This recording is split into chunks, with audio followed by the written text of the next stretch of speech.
To channel. இன்னைக்கு நம்ம பார்க்க போறது ஒரு குக்கிங் வீடியோ தாங்க. அது என்ன ரெசிபின்றது நான் வீடியோக்குள்ள போய் சொல்றேன். அதுக்கு முன்னாடி இந்த வீடியோவை ஸ்கிப் பண்ணாம பாருங்க. லைக் பண்ணுங்க, ஷேர் பண்ணுங்க, கமெண்ட் பண்ணுங்க, சப்ஸ்கிரைப் பண்ணுங்க, மறக்காம பெல் ஐகானையும் பிரஸ் பண்ணுங்க. இப்போ நம்ம வீடியோக்குள்ள போலாம். அது என்ன ரெசிபினா ஹெல்தி ராகி பால். இது எப்படி செய்யறதுன்றதை வாங்க பார்க்கலாம். இப்போ இந்த ரெசிபிக்கு தேவையான இன்கிரீடியன்ட்ஸ்லாம் என்னென்னன்றதை வாங்க பார்க்கலாம். வேர்க்கடலை, கேழ்வரகு மாவு, நெய், முந்திரி. ஃபர்ஸ்ட் அடுப்பு பற்ற வச்சுக்கலாம்.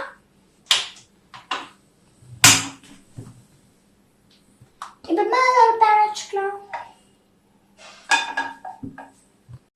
பேன் நல்லா காஞ்சிச்சு. இப்போ இதில் 2 ஸ்பூன், 1 ஸ்பூன் இல்லை 2 ஸ்பூன் நெய் ஆட் பண்ணிக்கலாம். நான் 2 ஸ்பூன் ஆட் பண்ணுறேன்.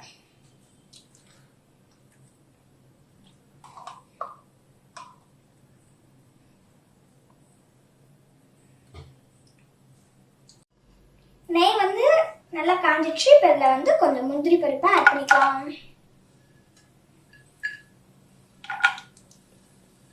இதை ஃபுல்லாக ஆட் பண்ணதுக்கப்புறமா நல்லா வதக்கிக்கலாம். இந்த நெய்யில் எண்ணெய் போட்டு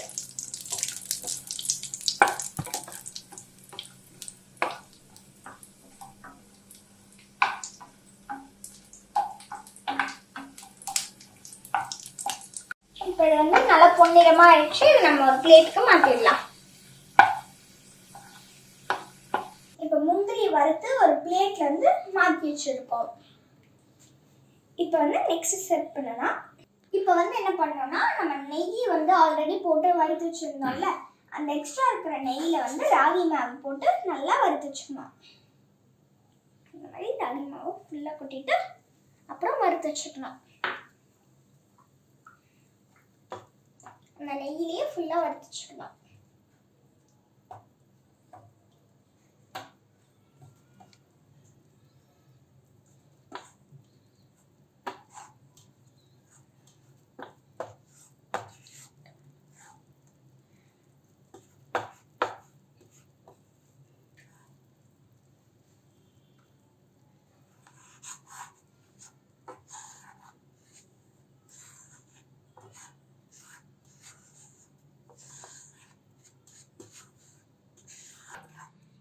இப்போ இதில் பச்சை வாசனை போகிற வரைக்கும் நம்ம நல்லா வதக்கிக்கலாம்.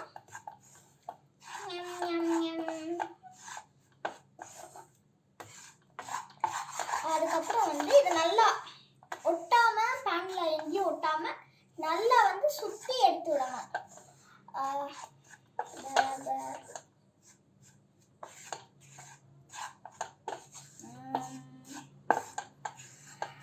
சுற்றி சுற்றி கிளறி விட்டாதான் கொஞ்சமாச்சு. கேழ்வரகு மாவு நல்லா வறுத்தாச்சு. இப்போ இதை மிக்ஸி ஜாரில் மாற்றிக்கலாம். இப்போ வேர்க்கடலை இந்த மாதிரி வறுத்த வேர்க்கடலைனா நீங்கள் தோல் மட்டும் நீக்கிக்கலாம். வறுக்காத வேர்க்கடலைனா நீங்கள் வறுத்துட்டு அதுக்கப்புறமா தோல் நீக்கிக்கலாம். நான் வறுத்த வேர்க்கடலை எடுத்துருக்கேன்றதுனால நான் தோல் மட்டும் நீக்கிக்கிறேன். இந்த மாதிரி தோல் மட்டும் நீக்கிக்கலாம்.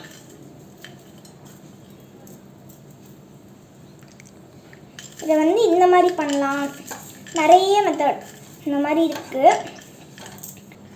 இப்போ நம்ம வறுத்த வேர்க்கடலையிலேருந்து தோல் நீக்கியாச்சு.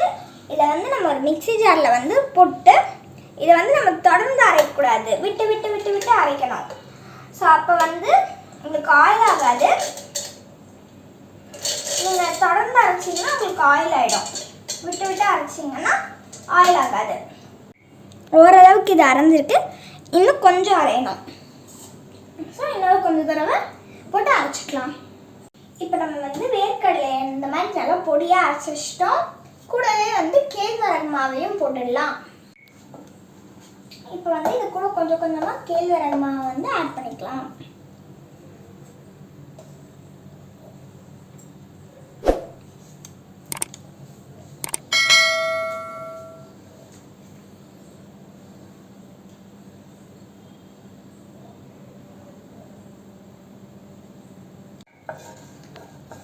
இப்போ இதை கொஞ்சம் கொஞ்சமாக கொட்டிட்டோம்.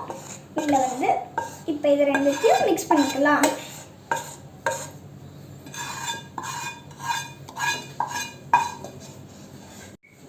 இதில் வேர்க்கடலையை பவுடர் பண்ணதும் அதுக்கப்புறம் வந்து நெய்யில் வறுத்த கேழ்வரகு மாவையும் போட்டு வச்சுருக்கோம் மிக்ஸி ஜாரில். இப்போ வந்து நம்ம இதை மிக்சியில் போட்டு அரைச்சிடலாம்.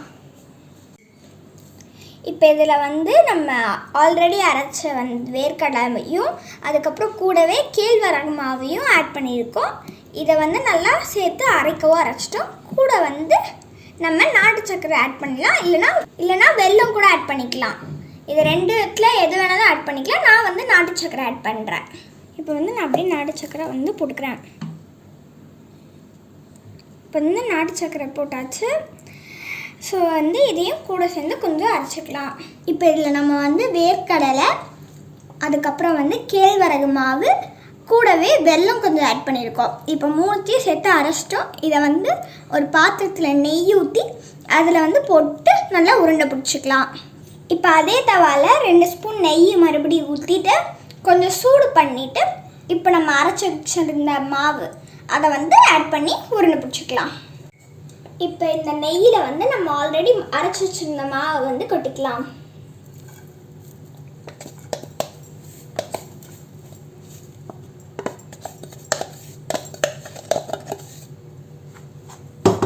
இதை வந்து லைட்டாக வதக்கிட்டு அதுக்கப்புறமா உருண்டை பிடிச்சி வச்சுக்கலாம். அப்படியே மேலே கொஞ்சம் கடைசியாக முந்திரி பருப்பு ஆட் பண்ணிக்கலாம். இல்லை உங்களுக்கு வேணும்னா இப்போவே ஆட் பண்ணிக்கலாம்.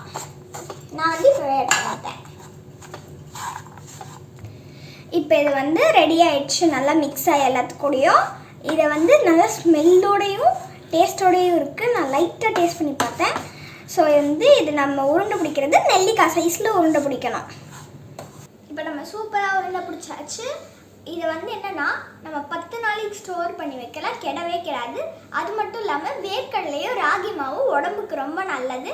இது நீங்கள் ஈவினிங் ஸ்நாக்ஸாகவும் எடுத்துக்கலாம், ஒரு ஸ்கூலுக்கும் கொண்டு போய் ஸ்நாக்ஸாகவும் சாப்பிட்லாம். ஸோ இப்போ வந்து நான் இதை டேஸ்ட் பண்ணி பார்க்குறேன். இதை டேஸ்ட் பண்ணி பார்த்தா சூப்பராக இருந்ததுங்க. இந்த வீடியோ பிடிச்சிருந்தா லைக் பண்ணுங்கள், ஷேர் பண்ணுங்கள், கமெண்ட் பண்ணுங்கள், சப்ஸ்கிரைப் பண்ணாலும் சப்ஸ்கிரைப் பண்ணுங்கள், மறக்காம பெல் ஐகானை பிரஸ் பண்ணுங்கள். பாய். அடுத்த வீடியோவில்